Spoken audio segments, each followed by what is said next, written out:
Friday night, what a statement by Team USA. A 4-1 domination of Paraguay to open up the World Cup. There were soccer watch parties all across Cleveland. I'm not sure if you guys partook in any, but I didn't watch 1 second of that game. Not 1 second. It was as dominant a performance from Team USA. And I don't have a wealth of Team USA soccer history, so take this with a grain of salt. But I did ask Twitter, and everyone agreed it may have been the best 90 minutes of soccer Team USA has ever played on that stage. It was fun. I'm I watched curious it.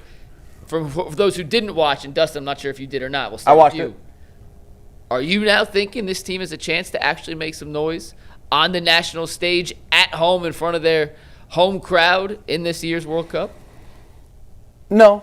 No, I don't think so. I don't think so. No. I mean, I'm certainly going to be rooting for them, and I'll watch. I think they play Australia on Friday at 3:00, and yeah, I'll be tuned in for that. I mean, all about supporting our country and soccer, but I just don't feel like we're even close to where the rest of the world is with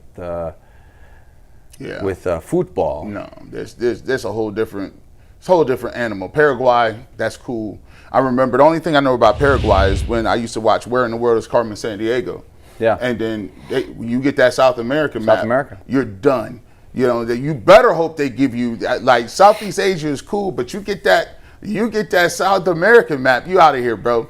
Yeah, that's Paraguay. You talk to me when it's UK, Germany, France, Brazil, like Mexico is even really good. So my thing is though too, I'm gonna ask this question because obviously America has a bunch of bags. They're getting out of the group stage. I think that's going to happen. Do I think they're going to make any noise in this? Are they going to be in the finals? No, they're not going to.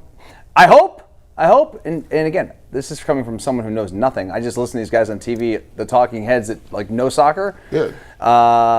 They're like, no, we're just not that good. See, you're in high school and as you grow up, you're a great athlete, right? Like, what would it have taken for you to say, hey, I'm a great athlete. I'm fast. I can jump. I can run. I'm physical. What would it have taken for you to say, you know what, I'm going to go into soccer rather than play football or basketball? A bag. So there it is. So now, why can't we turn U.S. soccer into a global thing? The money is available. Yeah, but the players aren't starting young enough, and to get people into the sport at an early age, I think it's tough because the money's not there yet. You know what I mean? And football, like American football, is king in this country. Yeah. And basketball and some baseball, obviously. I mean, these sports, everyone plays those Americanized sports. Yeah. As opposed to soccer. Not to say there's not good soccer players in the United States, but I just don't think as a whole we can even touch what some of these other countries are doing. You are probably right. You are 100% probably right.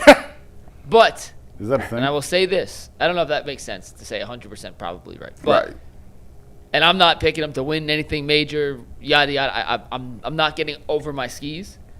For the first time, maybe ever, Team USA has a guy in Christian Pulisic who would start on any team in the country, any team in the world, in terms of their offensive striking. The guy who scored 2 goals against Paraguay, Balinga, who I'd never heard of, who I learned is only allowed to play for Team USA because his mom was too pregnant to fly when she was about to give birth.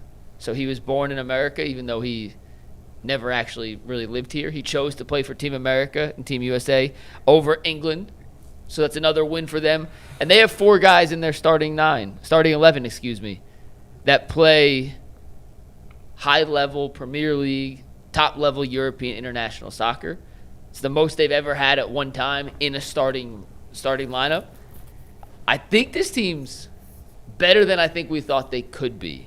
And part of the reason they struggled throughout the lead up to the World Cup was their team was all hurt. They played like 3 games in the entire year leading up to it where they had their actual starting lineup all together. They won all 3 of those games. And maybe it's just one game and it was exciting and they scored 4 goals, which is more than they've scored in totality in 4 of the last 6 World Cups. I had a blast watching the game Friday. I can't wait for this Friday's game against Australia. Listen, anytime you can get together in support of like our country, right? And everyone's united on that. Like it's like almost like watching the Olympics in some ways. And soccer it's fun to go to a watch party when your team Yeah. is good and competing, and everyone's aligned on who you're rooting for. So I can imagine. I saw your videos, Mike, on Instagram, and it looked like a lot of fun. And yeah, it'll be a lot of fun. They should win on Friday, right, against Australia. They're favored.